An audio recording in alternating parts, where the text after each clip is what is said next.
आगे बात करते हैं क्वेश्चन नंबर 171। यदि आप में से किसी ने ट्राई नहीं किया तो एक बार आप ट्राई कर लीजिए, उसके बाद में आप सॉल्यूशन नोट करिए। देखिए इसका फर्स्ट पार्ट क्या बोल रहा है। ऐसा बोला कि find the smallest positive integral value of a for which the greater root of the equation. ये अपन को क्वाड्रेटिक इक्वेशन दिया है इन्होंने, lies between the roots of the equation.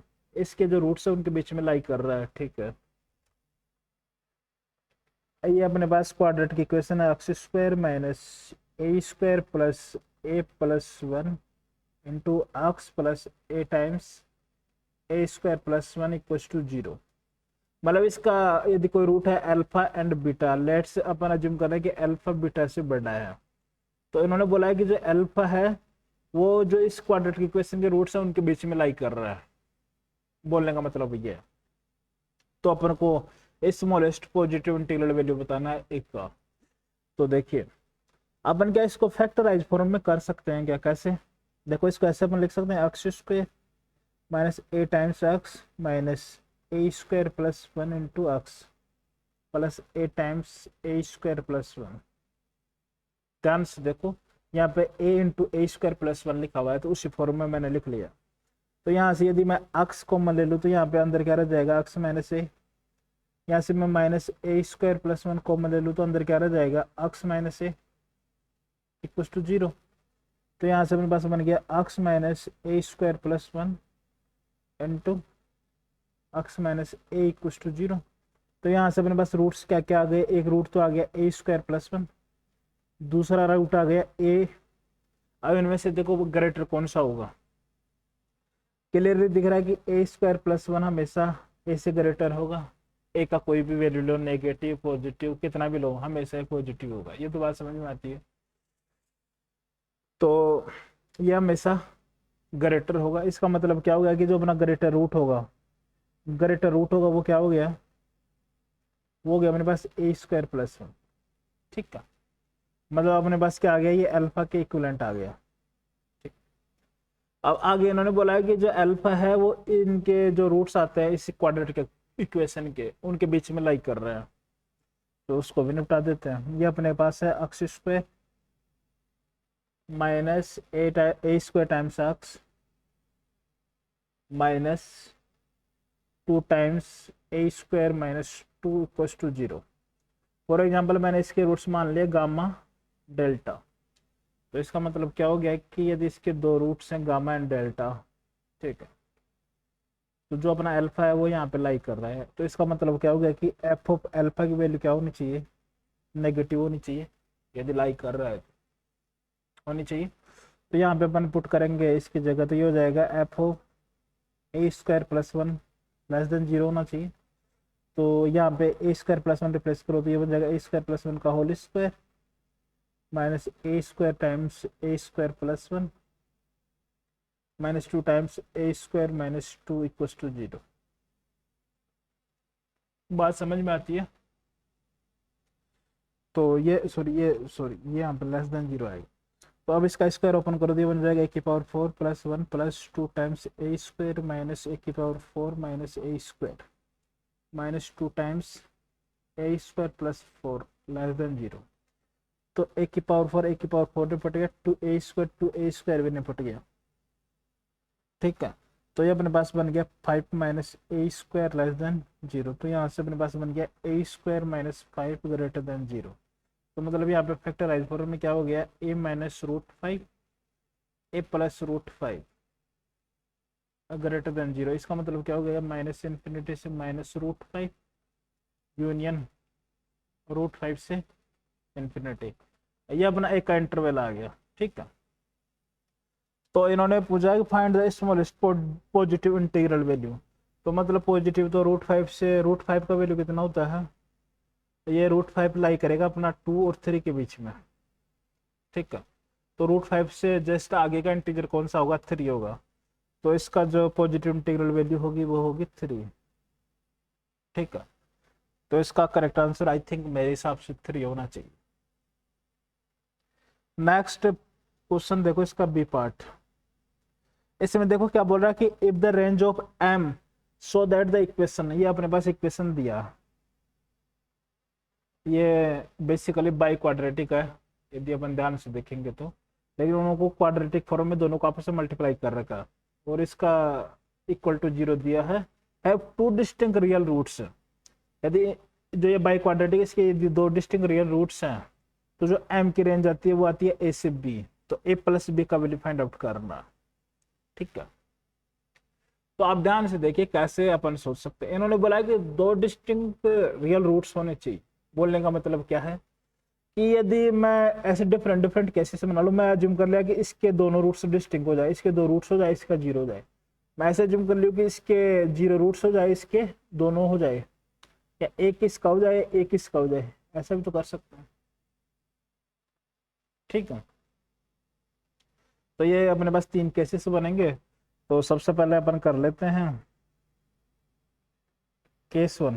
Case one में अपन क्या कर लिया, x square plus 2mx plus 7m minus 12, इसके अपन ने दो डिस्टिंक्ट रूट्स ले लिया अल्फा एंड बीटा, एंड ये जो अपना है सेकंड क्वाड्रेटिक इक्वेशन, अब 4x square minus 4mx plus 5m minus 6 equal to 0। इसका कोई भी दोनों जो भी दोनों रूट्स है वो इमेजिनरी है। ठीक है, ऐसा कर लिया। तो यहाँ से यदि दोनों रूट्स रियल है तो इसका डिस्क्रिमिनेंट क्या होना चाहिए, ग्रेटर देन 0 होना चाहिए, और उसका डिस्क्रिमिनेंट क्या होना चाहिए, लेस देन 0 होना चाहिए। इसको d1 ले लिया, इसको d2 ले लिया।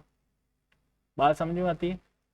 तो ये रॉकेट साइंस तो नहीं है। ठीक है, तो यहाँ से अपन यदि d1 ग्रेटर देन 0 करेंगे तो अपने पास क्या बनेगा, 4m square minus 4 times 1 into c 7m minus 12। तो यहाँ अपने पास क्या होना चाहिए, ग्रेटर देन 0 होना चाहिए। तो ये अपने पास यहाँ से क्या गया, 4 से 4 कैंसिल आउट हो गया, ये बन गया m square minus 7m plus 12 greater than 0। तो इसको फैक्टराइज फॉर्म में अपन लिख सकते हैं m square minus 4m minus 3m plus 12 greater than 0। तो m को कॉमन ले लिया तो m minus 4 minus 3 times m minus 4 greater than 0। तो यहाँ से अपने पास बन गया m minus 3 into m minus 4 greater than 0।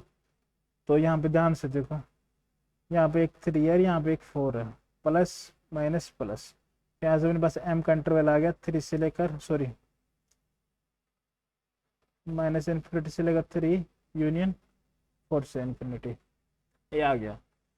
अब इधर से अपन देख लेते हैं d2 लेस देन 0, तो d2 क्या हो जाएगा, 16m square minus 4 into 4 16 times 5m minus 6 less than 0। तो ये 16 16 कैंसिल आउट हो गया, m square minus 5m plus 6 less than 0। तो इसको अपन लिख सकते हैं m square minus 3m minus 2m plus 6 less than 0। तो यहाँ से बन गया m minus 3 into m minus 2 less than 0। तो यहाँ से m आ गया 2 से लेकर 3 तक। अब इन दोनों में कॉमन वैल्यू देखो, इन दोनों से जो कॉमन वैल्यू आ रही है वो आ रही है अपना ये इसी में आ गया, तो ये आ जाएगा m belongs to 2 to 3। Case one से ये आया अपने पास m बिलोंग्स टू 2 to 3। अब केस टू देखो, केस टू क्या हो सकता है कि d1 क्या हो, लेस देन 0 हो, एंड d2 क्या हो, ग्रेटर देन 0 हो। तो बाकी सब तो सेम रहेगा, वैसे ये चेंज हो जाएगा m minus 3 into m minus 4 less than 0, और ये हो जाएगा m minus 2 into m minus 3 greater than 0। ठीक है, तो यहाँ से अपने पास क्या हो गया, यहाँ से m आ रहा है 3 से 4, और यहाँ से m आ रहा है माइनस इन्फिनिटी से 2 यूनियन 3 से इन्फिनिटी। अब इन दोनों का जो कॉमन वैल्यू होगा वो अपने पास आ गया m बिलोंग्स टू 3 to 4। अब देखो केस 3, केस 3 क्या है,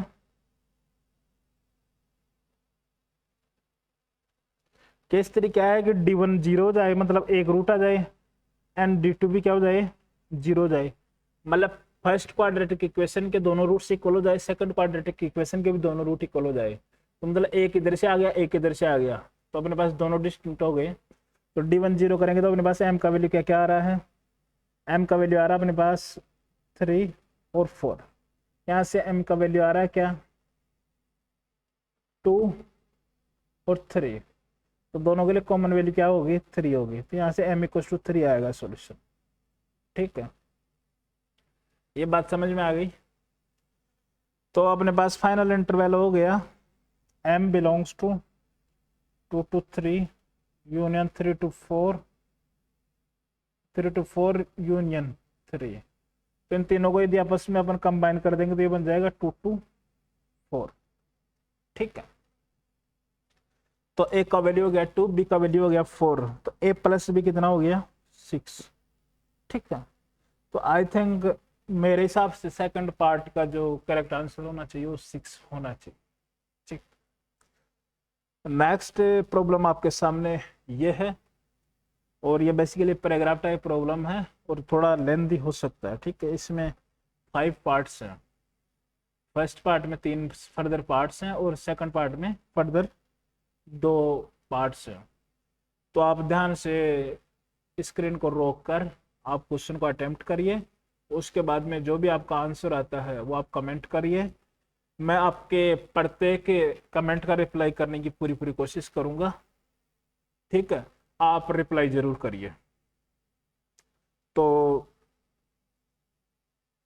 आप ध्यान से बनाइए, यदि हम भी आपके लिए मेहनत कर रहे हैं तो आप भी कम से कम अपना एफर्ट लगाइए, तभी आपका रिजल्ट बनेगा। ठीक है, अदरवाइज इधर उधर भटकने से कुछ नहीं होगा, रियलिटी है। ठीक है, अभी सुबह के लगभग 4 बज रहे हैं, अभी आप देख लीजिए 3:44 हो रहे हैं। तो आप भी मेहनत करिए जितनी हम कर रहे हैं, तो आपका 100% रिजल्ट बनेगा। ठीक है, तो अपन नेक्स्ट वीडियो में इन क्वेश्चंस को डिस्कस करते हैं।